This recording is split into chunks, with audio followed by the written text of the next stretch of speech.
15 years ago, the Beatles Rock Band was released. This game changed my life, because if it wasn't for this game, I probably wouldn't be a musician today, so I owe it to this game. This video took me months of planning, editing, research, and this is perhaps my most worked on video. So if you enjoy it, please give it a like and subscribe. Thanks! Now on to the video. Sometime in August of 2009, I saw the Beatles Rock Band commercial. This commercial used real footage of the Beatles, CGI, and body doubles to recreate the iconic Abbey Road crossing, where the Beatles crossed Abbey Road for one of their last albums, Abbey Road. This commercial was directed by Marcel Lageneg, I'm not saying that, but it was directed by Marcel, who worked with Giles Martin, who created the Abbey Road set at Hollywood for this commercial. They went through countless Beatles footage from their Let It Be sessions and blended them into some scenes. For example, John Lennon didn't have a beard during the Let It Be sessions, so they actually used CGI to put the beard in, and also used footage of John Lennon during his bed-in protest in 1969. And they did a good job. Those are actually the Beatles. George Harrison with a CGI jacket to match the jacket worn on the Abbey Road photo. I mean, the attention to detail was spot on. It even shows the photobomber's POV, which was awesome. And the song that played in this commercial was Come Together. I instantly fell in love with the song the second I heard it on the commercial and would listen to it over and over and over and over again. Then I discovered Can't Buy Me Love, Help, and Hey Jude. So my mom got me this game in 2009, and eventually she got me the guitar controller. John Lennon was my favorite Beatle at the time, so I picked his Rickenbacker, which was $99, and played this game religiously. This game revolves around the Beatles' 8-year career from 1962 to 1970. The game starts in 1963 though, for some reason. You have John Lennon. He was the founder of the band and was the lead vocalist and rhythm guitar player. The older generation leading this country to galloping ruin. Obviously, he played backup vocals and lead guitar in a few songs. Not to sound harsh, John wasn't very good at lead guitar, which was obvious on the David Frost Show appearance in 1968. Beautiful. After the Beatles broke up in 1970, he pursued a solo career until he was shot to death in 1980. Good morning, everyone. I'm Tom Brokaw. This is today, December 9th. I'm here with Jane Pauley, and this entire half hour will be devoted to the murder of John Lennon, ex-Beatle, one of the best-known musicians and most influential people of his time. Numerous resuscitative efforts were made after his arrival in the hospital, including transfusions. We were unable to restore the life of Mr. Lennon. Outside his apartment building on his way to see his son, you have Paul McCartney, who was the lead vocalist and bassist in the band. He still tours today. And he was saying a pretty bad way, but he still had that twinkle in his eye. Interestingly, when this game came out, he actually played this with his grandkids. His grandkids kept beating him in the game, so he said, "You may beat me at Rock Band, but I made the original records, so shut up." You have George Harrison, who was the lead vocalist in some songs and lead guitarist. He is my favorite Beatle. Unfortunately, George smoked around 4 packs of cigarettes a day. Marlboro with the microphone finger. Right. Thank you very much, John. It's a big cigarette. I will. A big man. Ha. He was eventually diagnosed with lung cancer, throat cancer, and a brain tumor. He unfortunately passed away to cancer in 2001. Another major story tonight is the passing of George Harrison. The former Beatle died in Los Angeles from cancer, his family by his side. He was 58 years old. All 4 Beatles smoked, but George was probably the heaviest smoker out of all 4 of them. Then you have Richard Starkey, or by his more known name, Ringo Starr. Well, if he's your grandfather, who knows? He was the lead vocalist in very few songs and was the drummer. He doesn't do a lot of touring today, he's just being Ringo. But as you know, I've been busy, and right now... This game came with 4 instrument controllers. You had the Rickenbacker, which was designed after John's 1964 Rickenbacker 325 Miami Capri, Paul's bass, which was the 1963 Hofner 500/1 violin bass. He still uses it today. Legend. George's 1957 Gretsch 6128 Duo Jet. Since I have the Duo Jet controller and the real guitar, I'm going to talk about the attention to detail the harmonics really put into these. On the controller, all the buttons have been repurposed in the same place, except the pickup selector. The controller doesn't have that. This is for the Xbox 360, but it's the same for the PS3 and the Wii. Your main buttons are in place of the master tone, bridge volume, and neck volume. The controller does have the master volume like the real guitar, but it doesn't do anything. But the Gretsch G is on it.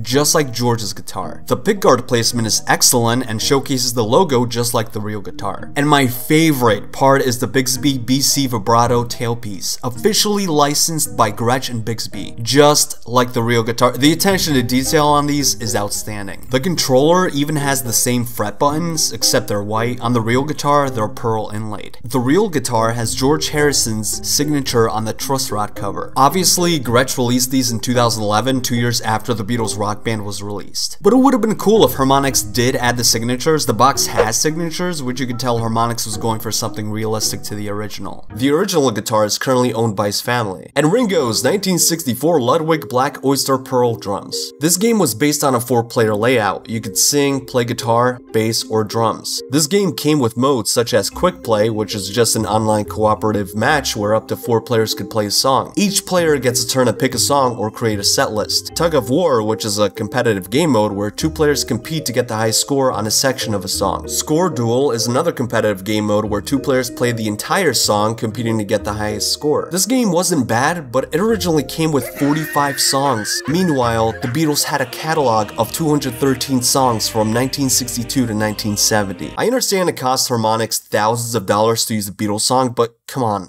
only 45 songs?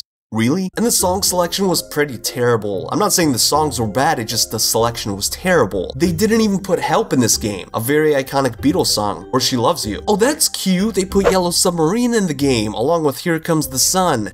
That's good. But what about 2 of the most iconic Beatles songs, A Day in the Life and In My Life? Stuck behind a paywall. Apparently you need to buy them as DLCs to play them. And the DLC for this game wasn't impressive at all. It only consisted of songs from Rubber Soul, Sgt. Pepper, and Abbey Road. So if you want to play the Mersey sound, you're SOL. Besides, the piano solo in My Life is played on guitar. The trumpet solo in All You Need Is Love is played on guitar. I mean, Harmonix put their efforts in the wrong places. So the song selection for this game, yeah, it was bad. I'm not saying the songs are bad, but Harmonix should have emphasized more on songs the Beatles played live, which launched Beatlemania. All My Loving would have been good, but I'm pretty sure the song would have crashed the Xbox. All My Loving consists of triple strumming by John Lennon on his 1958 Rickenbacker 325 Capri. All these notes probably would have crashed the game. Triple strumming is no joke. The song would have been like Through the Fire and Flames on Expert. It's interesting to know that this song, I Want to Be Your Man on Expert difficulty, is the hardest one in the game. In real life, the song is pretty easy. George plays an E major chord and opening a note with his ring finger.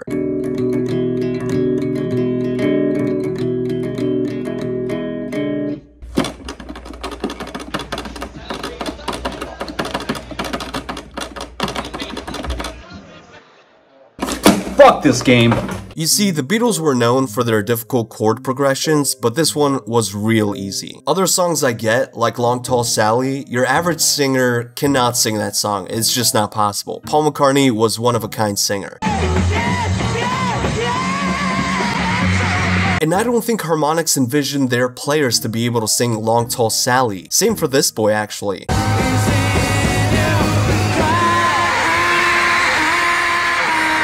I do applaud their cojones for thinking your average person can sing the bridge in A Hard Day's Night. If John makes Paul sing it because he couldn't reach those notes, what makes you think your average player on Xbox Live could sing that? The campaign, which is story mode, is somewhat historically accurate. It takes you through their Cavern Club days to the Abbey Road rooftop concert. In the first chapter, you play as a Beatle in the Cavern Club, which is a real club the Beatles played in over 200 times until 1963. This chapter consists of 4 songs from the Beatles' first album, Please Please Me. Yup, not a big song selection. You have Twist and Shout, Boys, Do You Want to Know a Secret, and I Saw Her Standing There. This chapter isn't entirely accurate because the Beatles never played Do You Want to Know a Secret and I Saw Her Standing There in the Cavern Club. Furthermore, George used his 1962 Gibson J16E on Do You Want to Know a Secret, but in the game he's clearly using his dual jet. The next chapter takes place on the Ed Sullivan Show. On February 7th, the Beatles landed at JFK Airport and arrived in America for the first time. 50 years later, a plaque was installed at the airport to commemorate their arrival. 2 days later, the Beatles were set to perform on the Ed Sullivan Show on on Sunday night on February 9th, 1964. This performance was a big deal for the Beatles as they instantly became a worldwide success. Over 73 million people were watching, which included many singers that came after them. It was the highest viewed TV episode in US history. 50 years later, this performance was commemorated as the night that changed America, which aired on Sunday of February 9th, 2014. In the game, the Ed Sullivan chapter consisted of 4 songs again: I Want to Hold Your Hand, Can't Buy Me Love, A Hard Day's Night, I Want to Be Your Man. Of course, this is inaccurate. The Beatles appeared on the Ed Sullivan Show 4 times. For their first appearance, they played All My Loving, Till There Was You, She Loves You, I Saw Her Standing There, and I Want to Hold Your Hand. On the second appearance, they played She Loves You, This Boy, All My Loving, I Saw Her Standing There, From Me to You, and I Want to Hold Your Hand. On the third appearance, they played Twist and Shout, Please Please Me, and I Want to Hold Your Hand. On the fourth appearance, they played I Feel Fine, I'm Down, Act Naturally, Ticket to Ride, Yesterday, and Help. The only accurate song in this chapter is I Want to Hold Your Hand, which was their first #1 in America. The third chapter in this game is their Shea Stadium performance, which took place in August of 1965. In this chapter, you play Ticket to Ride, I'm Looking Through You, 8 Days a Week, If I Needed Someone, and I Feel Fine. Again, this isn't historically accurate, as the only songs down that setlist they played in real life was Ticket to Ride, 8 Days a Week, and I Feel Fine. The Beatles never played I'm Looking Through You in a live performance. But the attention to detail can't go unnoticed. When you play If I Needed Someone, you can see George use the 1965 Rickenbacker 360/12. He only used that guitar for that song before it was stolen in 1966. It's also worth mentioning that George was gifted this guitar after the Shea Stadium performance, so it has no place in this chapter, and I have no idea why Harmonix couldn't use actual songs the Beatles played in real life. The fourth chapter takes place at the Budokan in Japan in 1966. You play Day Tripper, and Your Bird Can Sing, Drive My Car, Taxman, and Paperback Writer. Day Tripper was the only song they played in real life in that performance. The rest of the songs the Beatles never played live. The fifth chapter takes place in the studio. The Beatles quit touring in 1966 and only performed live on the David Frost Show in 1968 and on the Apple Rooftop in 1969. The Beatles never toured again. They officially broke up in 1970. With that in mind, the rest of the chapters takes place in the studio and emphasize drugs. The Beatles did drugs. A lot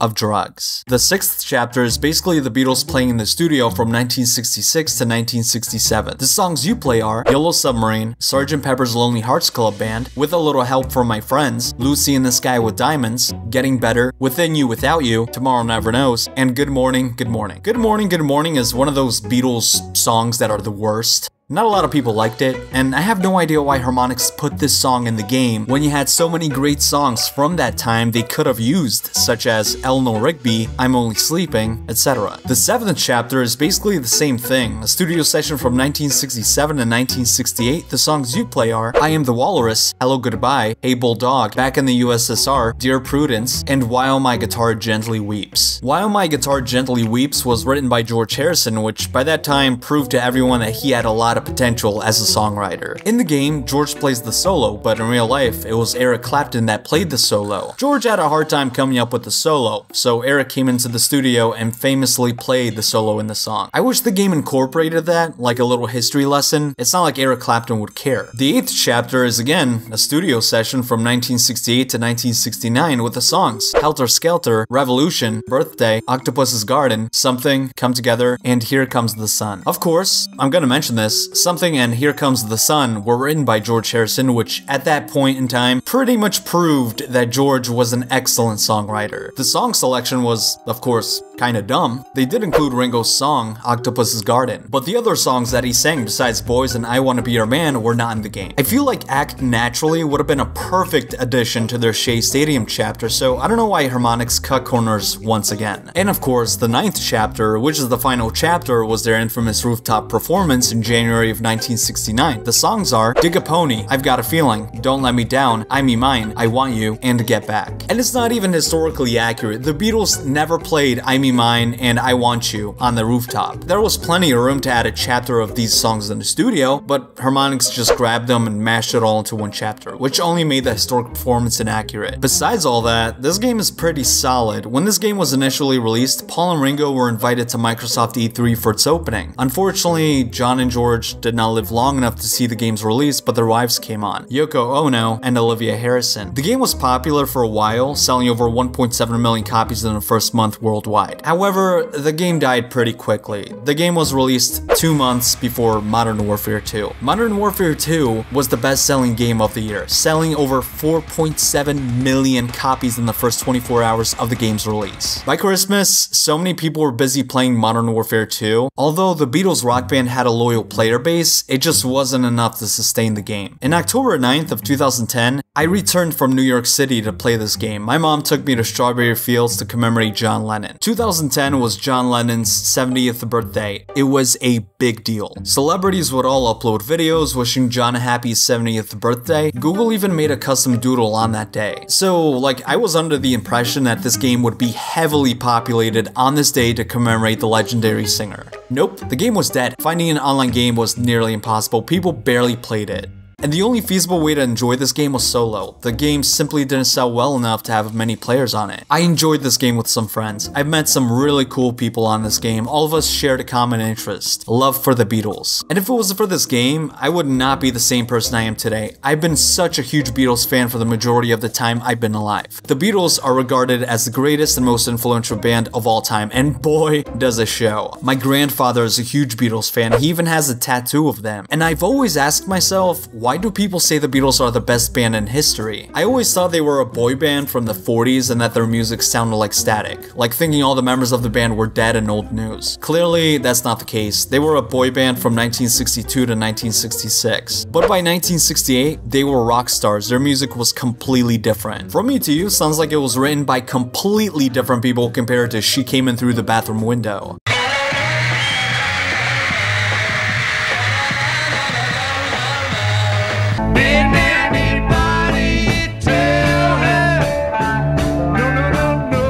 And their music did not sound like static. I can't emphasize how genius the Beatles were. Being a musician, I can't help but appreciate the genius of their songs, simple yet complex. I Wanna Hold Your Hand was a pop rock, Mersey beat type of song, but the rhythm guitar consists of hard strumming using Chuck Berry's rock and roll chords. That is unheard of even today. On the original song, John Lennon used the 1958 Rickenbacker 325 Capri. I don't have one, so I'll be using a 1962 Rickenbacker 425, and it's the best sound I could get without editing through the amp alone. And this is basically what he did for a Mersey love beat type of song, basically using Chuck Berry chords for an intro and the bridge and stuff, and it's like kind of genius to me. So this is basically what John Lennon did.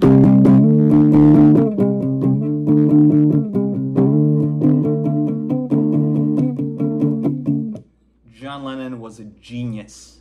My favorite song of all time is All My Loving. That song consists of banjo chords using triplet strumming on the rhythm part using a guitar. That truly was revolutionary and shows how gifted the Beatles really were. Their chord progressions were simply out of this world. And to show you guys a little bit of how much of a dedicated Beatles fan I am, I want to show you my Beatles guitar collection. It's not put together completely as I'm currently trying to get all of George Harrison's guitars first. He is my favorite Beatle after all. This is the 1962 Rickenbacker 425. George only played this guitar for 2 songs, This Boy and I Wanna Hold Your Hand. He played it live 3 times on Ready Steady Go and Pop Go the Beatles. This guitar is vintage since Rickenbacker doesn't make them anymore. And George never liked this guitar, and I understand why. This guitar is a short scale Rick, meaning playing lead on it is uncomfortable and just doesn't feel good. When George bought this guitar in 1963, it was originally the same color but had it painted black to match John's 1958 Rickenbacker 325. Getting this guitar nowadays is nearly impossible, so I'm really happy with it. George eventually gave this guitar to a friend and later on went up on auction. George also installed a second pickup on this guitar in 1971. This is the 1963 Rickenbacker 360/12. This was Rickenbacker's first 12-string guitar. It was originally intended for John, but John said George might like it better. And he did. He played it on a Hard Day's Night album and a few singles, and used it in concerts. This guitar is currently owned by the Harrison estate. This is the 1962 Gibson J160E VUS. Both of the Beatles had it. John's was stolen in 1963, so he replaced it with a 1964 model. This guitar was used on almost every Beatles album. Gibson even said if it wasn't for the Beatles, they wouldn't be making these guitars. I love this guitar. It was really hard to get, and it recreates the Mersey beat sound so well. This guitar is currently also owned by by the Harrison estate. This is the 1950 Jose Ramirez de Estudio GH Classical Guitarra. I mispronounced that, but that doesn't matter. Anyway, George was given this guitar in 1963. He only used it on 2 songs, And I Love Her and Till There Was You. Getting this guitar was hard. They barely go up for sale nowadays because the Jose Ramirez family only made a few of these. They recreated it to celebrate George Harrison, and this guitar is a work of art. The Ramirez family put every single detail on this guitar that George had on his. The whereabouts of his guitar are currently unknown. It's believed he gave it away to a friend. This is the 1957 Gretsch 6128 Duo Jet. Gretsch made these to celebrate George Harrison. It even has a signature on the truss rod cover, and George only used this guitar on the Please Please Me album and on the single From Me to You. George also went on to say this was his first real decent guitar. It's currently owned by the Harrison estate. This is the 1962 Gretsch 6122 Country Gentleman. This was my first ever Beatles guitar. George had 2 of these. His 1962 had dial-up mutes and his 1963 model had flip-up mutes. Unfortunately, his 1962 one got destroyed and he gave his 1963 one away to a guitarist of the foremost. Today, its whereabouts are unknown. This is the 1962 Gretsch 6119 Tennessee Rose. George received it in 1963 but didn't use it until 1965 to replace his Country Gent. It is my favorite Gretsch guitar in my collection, mostly because it sounds like an absolute beauty. George's was stolen in 1968 and its whereabouts are unknown. This is the 1968 Fender Custom Shop Rosewood Telecaster. Only 1,000 of these exist in the world and Fender made them to honor George. He received it in 1968 and used it in the Beatles' last album, Let It Be. It's currently owned by the Harrison estate. This is a Fender Stratocaster painted to celebrate George's one that he used until 1969. Fender released some of these in 2020, but I don't have it because it costs like $20,000. No thank you. So I bought a normal Stratocaster and it was painted by an artist, and I have to say, they did a decent job. I did recently order a Fender Artist Series George Harrison Fender. I'm still waiting to receive it, currently owned by the Harrison estate. This is an Epiphone Les Paul Standard. I got it to replicate George's 1957 Gibson. Gibson made a custom shop one, but it's like $20,000, so no thank you once again. I really don't like this Epiphone. It goes out of tune very fast. Trying to replicate George's sound on the guitar in the song Something.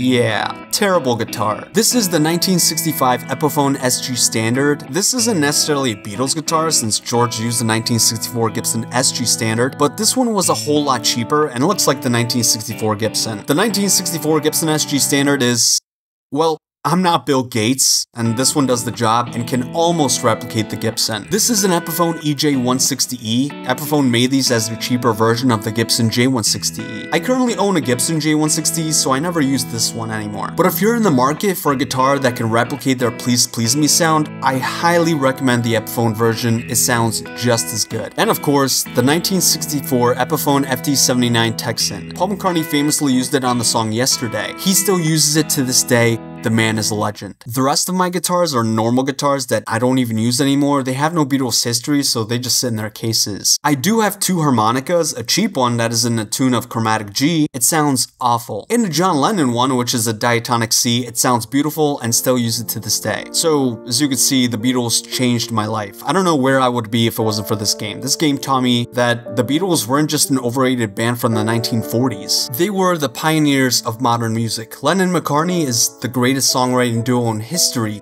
Their songwriting was genius, and their songs really helped me get through tough times in my life. This game opened up my eyes to the world of classic rock. Led Zeppelin is my second favorite band ever. And holy shit, Miley Cyrus covered a Led Zeppelin song. I am about 50% more into you now. Wow, Miss Cyrus, you could call me I mean, that performance just, wow. Woo! It's getting hot here. And when older people ask me what my favorite band is, I tell them the Beatles, and they give me that look of confusion because they don't expect someone my age to listen to music like that. They expect me to listen to something modern like every 20-year-old, I don't even know, but it's all because of this game. Beatles sold the most records in history. They are regarded as the most influential band in history. They still sell millions every year. Rickenbacker and Gretsch wouldn't even exist today if it wasn't for the Beatles. All of these factors, I see why they hold up. Their music is timeless. And not just their music, their personalities really relate to teenagers and pretty much everyone. At least they did with me. They weren't a serious group of mature adults, they acted goofy.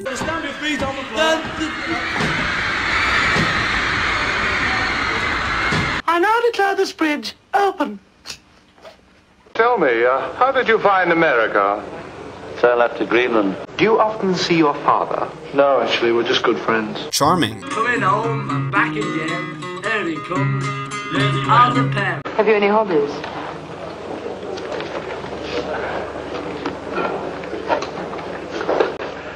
And just anything you can relate to. Take the class out. I'll lay off. Temperature! Except in 1969, by that time, they were more serious. I think I'll be leaving the band now. When? Now. Yeah, that's the place. Okay, so it's 2024, and you're wondering if this game's still worth buying today. Does it hold up? Yes and no. First of all, this game is only available for the 360, PS3, and the Wii. It does not work on next gen, so if you don't have the old consoles, you can't play the game. The servers on this game are still up from what I hear, but they are completely dead.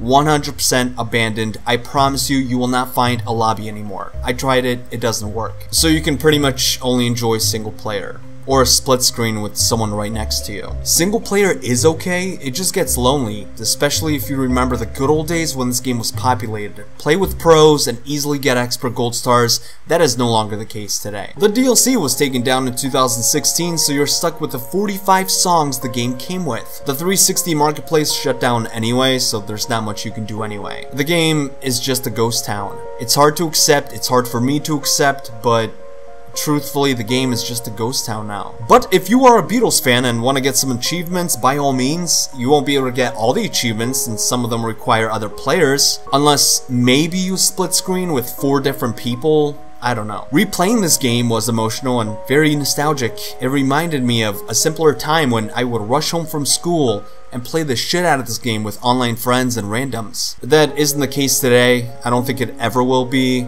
And this game just doesn't feel the same anymore. And historical value? Are you going to learn anything from the game? Yes and no. First of all, this game introduced amazing music to a new generation of kids. That's like the biggest lesson we could all learn. The settings are historically accurate, but the songs in those settings are not. And this game only has the Beatles. That's it, besides the NPCs in the game. Similar to what I said about Eric Clapton, there is no George Martin, Brian Epstein, Pete Best, and yes, I consider Pete Best to be a 5th Beatle. I wish they put him in the first chapter. That would have been really cool. And Billy Preston? Nope. Not in the game. Not on the roof either. Even though he was playing piano for the Beatles, they didn't put him in the game. It's just the Beatles. That's it. Oh look, they put the fangirl in the game. How does a random fangirl get her own character in the game? Is she still alive? Does she even know she's in the game? Like, now I really want to know. And just one more thing, I wish the DLCs weren't just songs, but new chapters, you know what I mean? So like, imagine playing in the Washington Coliseum or the Hollywood Bowl. Now that would have made the game much better. And yes, I get it, it's thousands of dollars for one song, but still, there would have been a lot more potential. So even though I love this game very much, I would have loved it even more. So is it worth it to buy it? If you're a Beatles fan, yes. Playability is okay. I mean, I would find myself playing this game in the future again, maybe, but just pretty much for nostalgic reasons. Nothing else. Besides loving the Beatles, of course, but that's pretty much it. This game changed my life.